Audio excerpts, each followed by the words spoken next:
Hi, I'm Kristen. I'm a lifelong Nancy Drew fan who is a little late to the game. I didn't realize that CW had picked up the Nancy Drew TV show.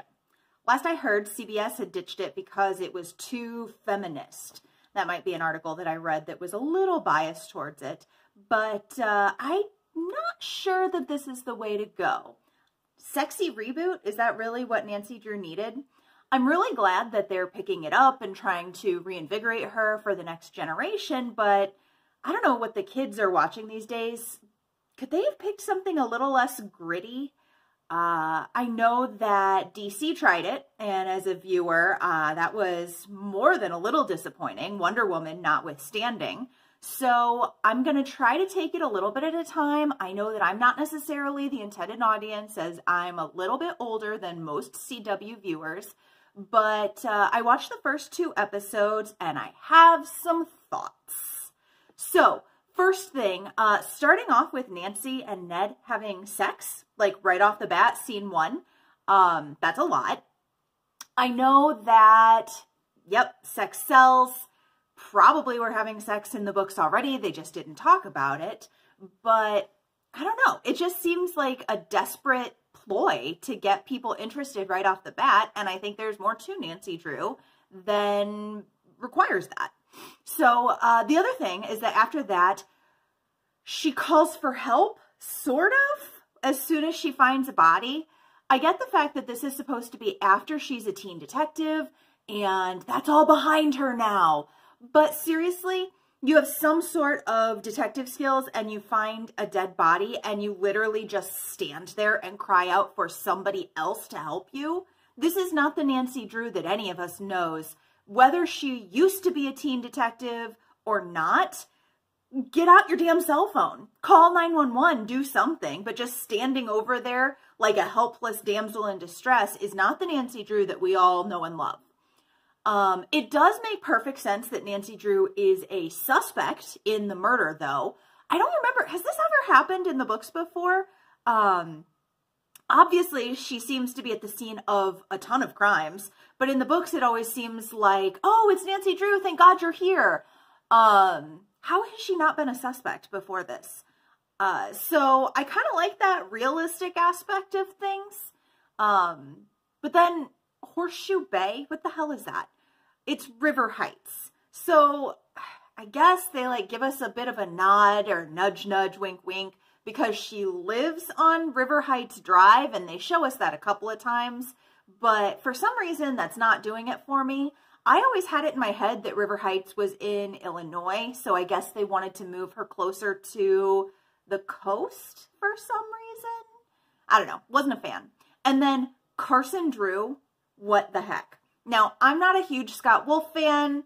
His heyday was a little bit before my time, but I absolutely hate their dynamic in the first 2 episodes. I get it that they were trying to make her mother's death more recent, maybe a little bit more prescient as to who she is as a character, because in the books, they do tend to breeze over that a little bit.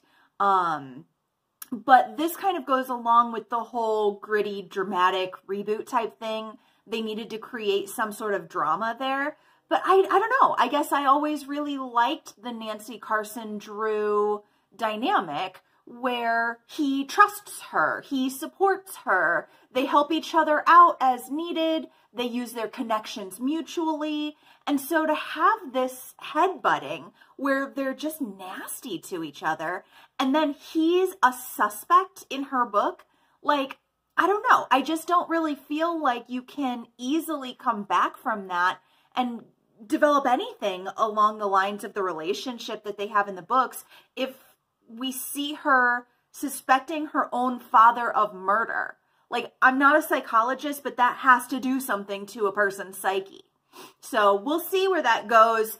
At the end of the 2nd episode, it seemed like they were trying to mend some bridges, but then he burns the dress. Like, ugh, not sure where they're going with that. So the one thing that I did like, I really liked the jump scare stuff. So they have the ghost showing up in the background. They had the medium that they went to go visit where she got super spooky and I think didn't the table jump a little bit? That felt very reminiscent of some of the games, the Her Interactive games.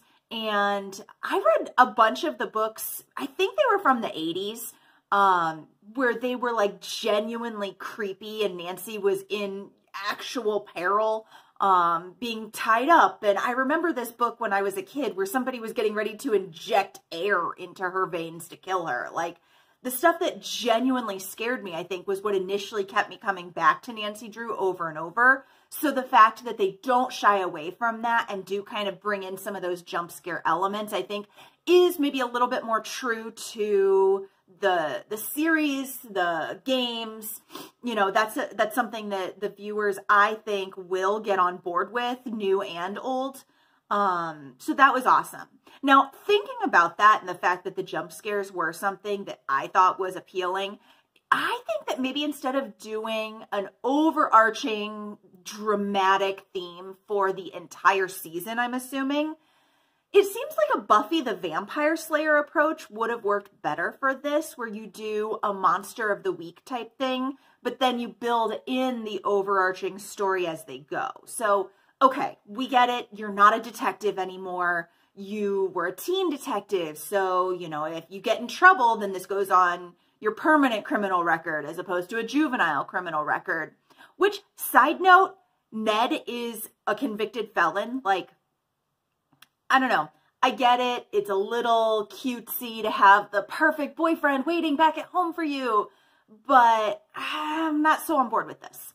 Also, it seems like Nancy Drew has to keep, I'm going to call it Supermaning Ned, where my problem with Superman is that he's so overpowered as a character that anytime the Justice League goes to do something, they have to come up with a way to send Superman off somewhere or cripple him with some sort of kryptonite thing that's stuck in his system so he can't be super.